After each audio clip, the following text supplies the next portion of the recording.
La semana pasada hablamos de México 70, del mundial que cambió para siempre la forma en la que vemos el fútbol. El primero transmitido a color, el de Pelé, el que convirtió a México en el centro del deporte más popular del planeta. Pero 16 años después ocurrió algo todavía más improbable. México volvió a organizar una Copa del Mundo, y esta vez ni siquiera estaba planeado. De hecho, durante años parecía imposible. Esta es la historia de México 86, el mundial que sobrevivió a terremotos, crisis económicas y dudas de todo el planeta. El mundial de Maradona, de la mano de Dios, del nacimiento de la ola mexicana y de cómo un país que atravesaba uno de sus momentos más difíciles logró organizar una de las copas del mundo más recordadas de la historia. Originalmente, el Mundial de 1986 no iba a jugarse en México. La sede elegida por la FIFA había sido Colombia, pero a inicios de los años 80, el país enfrentó una fuerte crisis económica y problemas de infraestructura que hicieron imposible cumplir con las exigencias del torneo. En 1982, el gobierno colombiano anunció que no podía organizar la Copa del Mundo, algo inédito en la historia del fútbol. La FIFA se quedó sin sede y con poco tiempo para resolverlo. Ahí apareció México, con una solución de emergencia que terminaría convirtiéndose en historia. La propuesta mexicana tenía una ventaja enorme.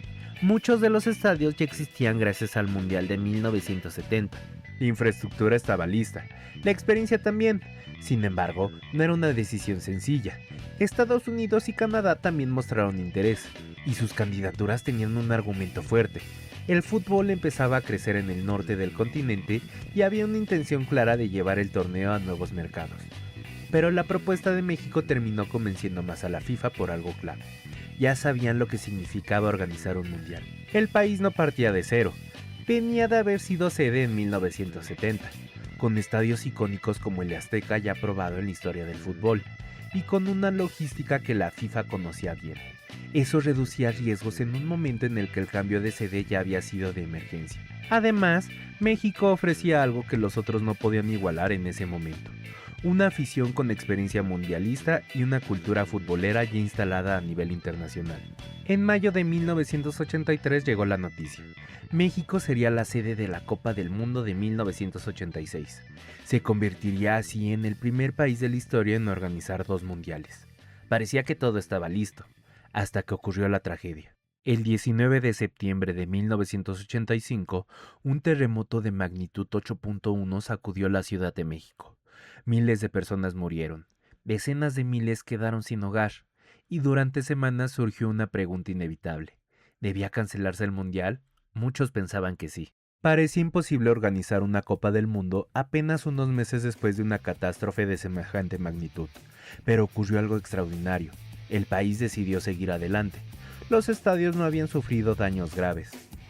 Las obras continuaron, y para millones de mexicanos, el torneo se convirtió en una oportunidad para demostrar que el país podía levantarse. Contra todo pronóstico, el mundial seguía en pie. El 31 de mayo de 1986, el Estadio Azteca volvió a convertirse en el corazón del fútbol mundial. Más de 100,000 personas asistieron al debut de la selección mexicana frente a Bélgica. Una tarde histórica donde el Tri se llevó la victoria por 2-1, desatando la locura en el país. 24 selecciones participaron en un torneo que reunía a algunas de las mayores figuras de la época: Michael Platini, Gary Lineker, Zico, Hugo Sánchez y un argentino que estaba a punto de alcanzar la inmortalidad, Diego Armando Maradona. Pero antes de hablar de él, hay que detenernos en algo que ocurrió en las tribunas, porque México 86 ayudó a convertir un fenómeno local en una tradición mundial, la ola. Aunque ya había aparecido en algunos eventos deportivos años antes, fue durante este mundial cuando millones de personas la vieron por televisión. Las imágenes recorrieron el planeta, y desde entonces se volvió en una costumbre habitual en estadios de todo el mundo. Mientras tanto, la selección mexicana estaba firmando una de las mejores actuaciones de su historia. El Tri avanzó como líder de grupo tras vencer a Bélgica en el debut, empatar con Paraguay y derrotar a Irak. Por primera vez bajo el nuevo formato de competencia, México alcanzaba los octavos de final, eliminó a Bulgaria y logró llegar al ansiado quinto partido. El rival en cuartos de final era Alemania Federal.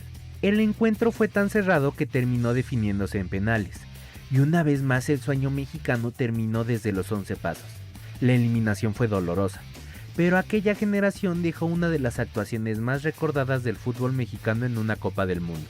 Sin embargo, el torneo tenía reservado algo todavía más grande, los cuartos de final entre Argentina e Inglaterra, un partido cargado de tensión apenas 4 años después de la Guerra de las Malvinas. Lo que ocurrió aquella tarde en el Estadio Azteca quedó grabado para siempre. Primero llegó el gol más polémico en la historia de los mundiales. Maradona saltó junto al portero inglés Peter Shilton y golpeó el balón con la mano. El árbitro no vio la infracción. El gol fue válido. Después, el propio Maradona describiría la jugada como un gol marcado un poco con la cabeza de Maradona y un poco con la mano de Dios. Pero apenas unos minutos más tarde ocurrió algo todavía más increíble. Maradona tomó el balón en su propio campo, eludió a varios rivales ingleses, recorrió más de medio campo y marcó un gol que muchos consideran el mejor en la historia de los mundiales. 2 goles, 2 momentos eternos, en el mismo partido. Argentina siguió avanzando, eliminó a Bélgica en semifinales y llegó a la final frente a Alemania Federal. El escenario no podía ser otro, el Estadio Azteca, ante más de 100,000 espectadores. Argentina se adelantó 2 veces, Alemania logró empatar. Y cuando parecía que el partido se iría a la prórroga, apareció una asistencia magistral de Maradona para Jorge Burruchaga. Gol, 3-2, Argentina campeona del mundo. Y la consagración definitiva de Diego Armando Maradona como una de las figuras más grandes que ha dado este deporte. Pero México 86 dejó mucho más que fútbol. En medio del ambiente mundialista también surgieron elementos de la cultura popular que marcaron la época. Uno de los más recordados fue el fenómeno de la chiquitibum, asociado al famoso comercial de carta blanca que se volvió muy popular durante aquellos meses. Aunque no formaba parte del torneo como tal, terminó quedándose en la memoria colectiva como parte del ambiente festivo que rodeó al Mundial en México. Fue también un mundial diferente a los actuales. Los boletos tenían precios mucho más accesibles. Era común comprarlos incluso el mismo día de los partidos.